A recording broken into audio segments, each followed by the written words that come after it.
Gutom ka na ba? Ikaw, gutom ka na? Gutom ka na? What if itry natin yung kakanin dito sa Marikina?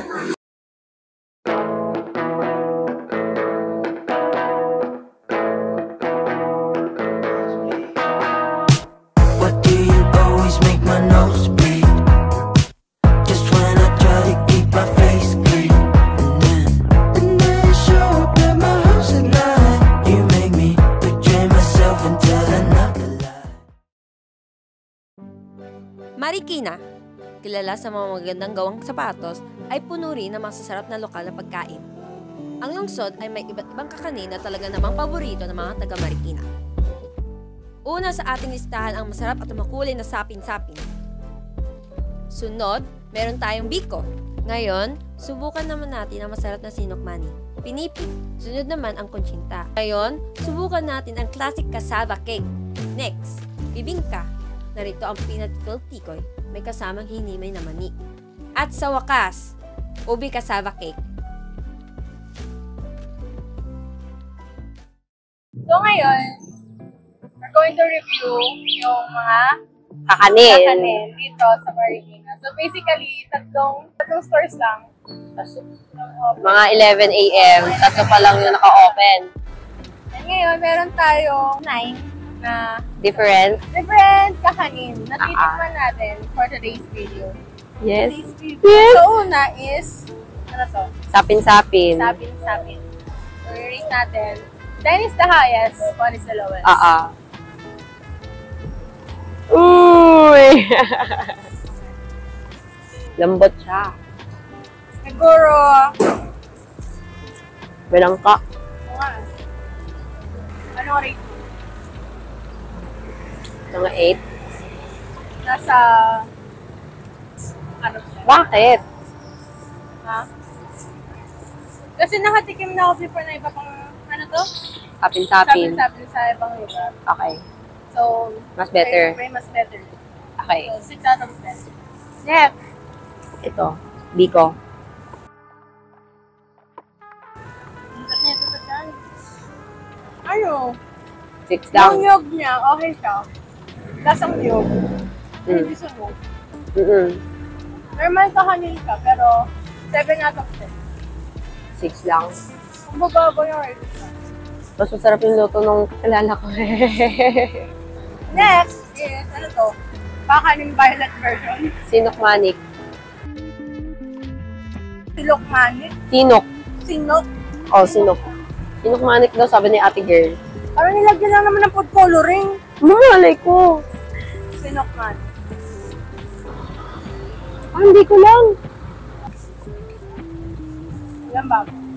Siguro nasa 4 out of 10. Same. Nilagyan na ng kulay, ube, yung, kumbaga yung Biko. biko, kinulayan lang. Parang ano. Pero yung taste, same na same. Next is, Pinipig. ayan, pinipig na, parang sapin-sapin, parang suman.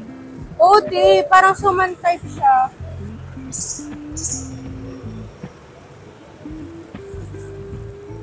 Hindi ko bet. 0 out of 10. Hindi eh. Hindi talaga. Ang alat na, hindi gaano luto yung toppings. Ewan ko. Hindi ko gusto yung top. Oh, ikaw na mamili. Anong gusto mo dyan? Next is, gusto tayo sa medyo matamis ito. Kinta.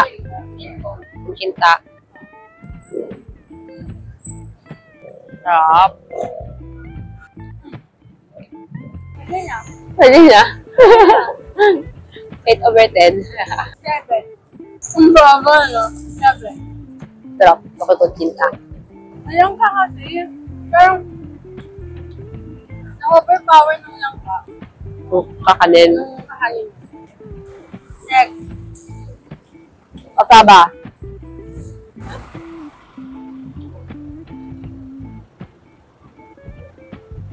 Kalat. Bakit mo sa akin? Hindi yung cheese niya lang. Copy. Bawin mo na. 8. 8. Next is Tikoy Butchi. O, tikoy daw. Tikoy Butchi. Nakain na bakit sikoy? Kasi mahal. Yung texture niya, pang sikoy nga talaga. Yung peanut butter. Yung peanut butter. Wait, Masarap, 9. 9. first time ko yan, Nameno? Yung may feeling sa loob. Oo. Yung iba kasi wala eh. Kapag nilagay ko ba ito, sarap malamig. Ha? Saan? Sarap. Next. Bibingka.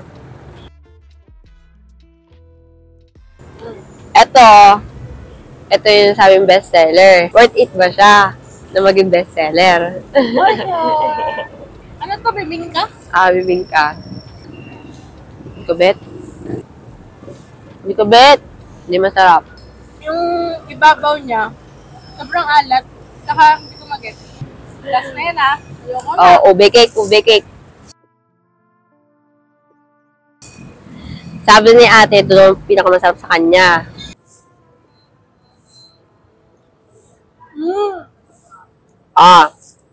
Worth it yung sinabi ni ate, masarap. Nice. Siyempre, 10. Bayad ako eh. Sarap na, siguro kung may kakainin ako buong maghapon, ito.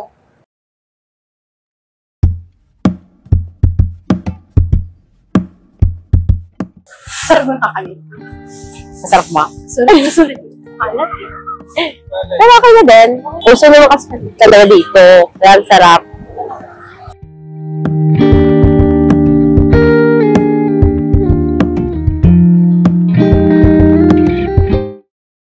Satisfied ka ba?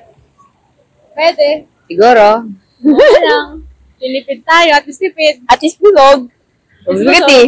Okay, sige. Sinipid din tayo sa lasa. Siyempre. Ayun na. Sana na. Sige, go. Ano? Tara na. Ano? Bye. Bye. Bye.